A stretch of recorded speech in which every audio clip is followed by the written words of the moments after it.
আমরা হয়তো যুদ্ধ কবলিত মানুষজনদের জন্য একটু হায়তাশ করে পর মুহূর্তে এই ঘটনাটার কথা ভুলে যাই, কিন্তু যারা তাদের চোখের সামনে এসব ভয়ঙ্কর ঘটনা ঘটতে দেখছে,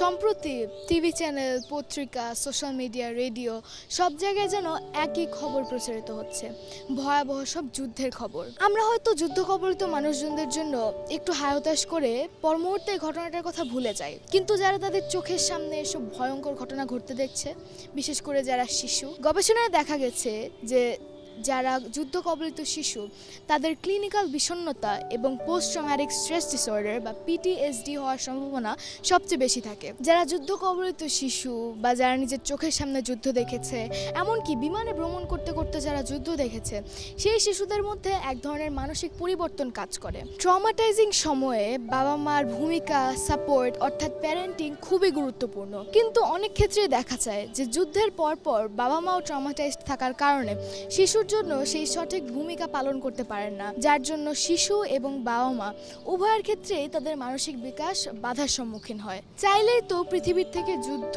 রক্তপাত, হানাহানি আর দূর করা যাবে না।